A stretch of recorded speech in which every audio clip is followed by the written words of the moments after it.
Somehow the night was filled with poetry, and it was completely unexpected, like a piano in your bathtub, or Finland. But sometimes the world is just so goddamn beautiful that it's completely unavoidable. And for that, I am thankful, as in full of thanks, because I often take to looking at the world through the eyes of someone who feels guilty for living. And I don't know how it happens, all this self-loathing. It can sneak up on you like a high tide. One minute you're out searching for buried treasure on the beach, and the next you're up to your neck in cold water being asked to ride bareback on a manatee. And so this night after work I was feeling particularly surly because it was 2005 and I had yet to have sex in the 21st century. I've got this condition that some psychologists call sexual anorexia, which basically sounds like something I made up, but it's a real thing.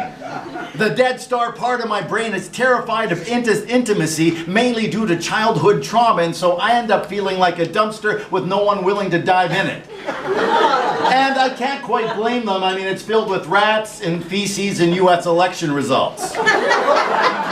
So I dealt with my disgust in the only way possible. I found myself a bar. I was determined to drown the god inside of me trying to awaken. Fortunately, it was a sports pub with an Irish theme, a rare thing in Vancouver. So I walked in and ordered myself a drink, and I noticed that there was a basketball game on every TV in the room. And I had come in hoping to catch some baseball on the big screen, not watch a bunch of giraffes in short pants galloping on hardwood. But somehow the night was filled with poetry. And I'm happy to say that I'm happy I stayed, because the game was a playoff matchup featuring a Canadian who had just won the league's Most Valuable Player award. Plus, the game itself was amazing. Back and forth, up and down, the players feeling the pressure of the situation. They were tripping over themselves, falling down, missing clutch shots, losing their tempers, and then recovering from failure to make a last-second three-pointer. And when it was done, when Steve Nash's team won, he walked over to the other side, to the team that had traded him. He walked over to his best friend who was sitting on the floor crying, and he put his arm around him and he said, "It's okay, Dirk. We're still friends. I still love you. Tomorrow we'll go play one-on-one."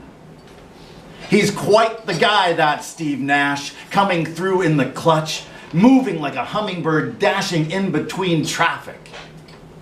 I can see why Ginger Spice had a thing for him. God, everyone in the room had a thing for him. There was so much love that this cascading elation spilled out into the streets, which might explain why this woman shining as a disco ball in the moonlight decided to talk to me at the bus stop. "Hey, you're that poet guy. I recognize you. I like your stuff. You want to go see Trevor and Jason play at the Waldorf?" I later found out it was Trevor Wevo and not Spilius, but hey, Wevo was a pretty nice guy anyway, and his band was kind of interesting, playing rants about capitalism and the positive aspects of cannibalism. Which are both kind of the same, depending whether or not you're the one doing the biting or the one being bit. And then Mishka, the disco ball, introduced me to Brad, who was her boyfriend, which was a good thing, because now I could talk to her without expectation, without this feeling of being corrupted by seduction. And so I ordered a couple double rum and cokes from the 6-foot-tall waitress, this brunette, who made me want to walk into the ocean.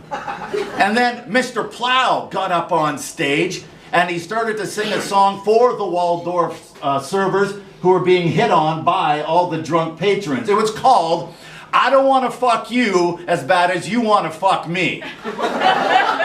So I shut up and pounded back my drinks, waiting for the next band. They shoot horses, don't they? Who were all full of jangly pop and kapow. But I couldn't take my mind off the 6-foot-tall Eiffel Tower and black Daytons and how I wanted to learn Braille with her elbows. But instead of cracking that egg, I decided to leave. And on my way home, I bumped into one of the girls working on the corner. And I gave her 20 bucks not to have sex with me, as long as she promised to get herself something to eat at the Chevron and make sure that I didn't fall over. When I got home, I stumbled into my apartment, determined not to fall asleep because I didn't want it to end. I didn't want anything to end, whether it was this loneliness deep inside me or the anger and frustration I was feeling because someone's always leaving. Most often it's me. I wanted to stay awake and see if God would come visit me like he did when I was a child. And if he came back, maybe I'd be able to reach out through the suffering and believe I was beautiful once again. I'd be able to break the taboos of silence and evolve into the kind of person who I could recognize in the mirror. Someone brave enough to take all the broken pieces rattling around inside of themselves, plant them into the earth, and turn them into cherry blossoms worthy of worship. But I woke up listening to the radio I had left on when I fell asleep. And in the dim-lit pre-dawn light, I angrily reached for the bottle by my bedside, but instead picked up a copy of Alden Nolan's I'm a Stranger Here Myself.